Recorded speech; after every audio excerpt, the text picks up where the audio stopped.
bien plus qu'un acteur du monde. C'est en devenir l'auteur, puisqu'étymologiquement, l'auctor, c'est celui qui augmente, qui développe, qui fait croître.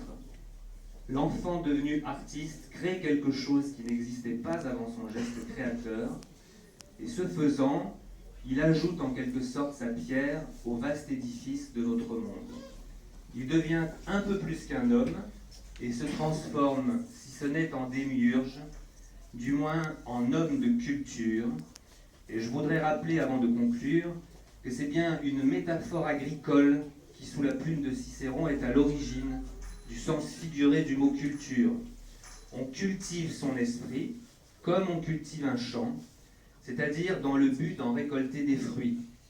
Les enfants, dont nous voyons ici les œuvres, ont cultivé le champ des possibles et récolté les fruits dont se nourrissent cette exposition et nos regards de spectateurs. Je voudrais remercier l'AGEM, et plus particulièrement Chantal Gelez et Muriel Labatte-Suzan, et tous les professeurs qui ont rendu possible la réalisation de cette exposition. Je remercie également l'atelier Canopée pour son aide financière, et plus particulièrement Philippe Vincent et Pascal Brasier pour leur aide technique.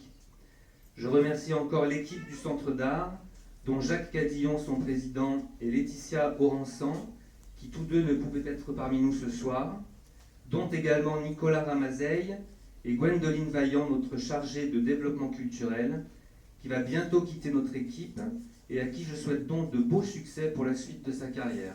3 mois.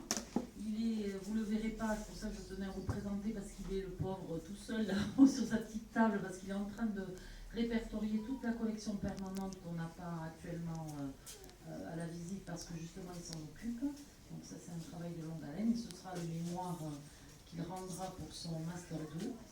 Et voilà, et donc on est content aussi d'accueillir des un peu moins jeunes, qui peut-être tu n'étais pas artiste, non? En plus. Voilà, bon, peut-être qu'un jour on t'exposera.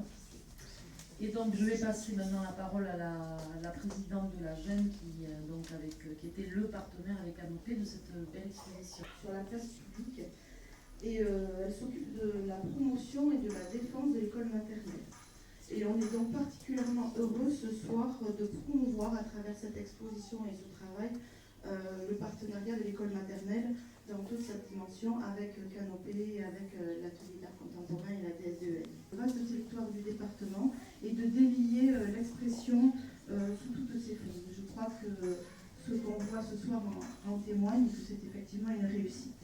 C'est Denis Duport qui nous a permis de rencontrer le Centre d'art contemporain et Olivier, voilà, qui ont adhéré tout de suite à notre concept.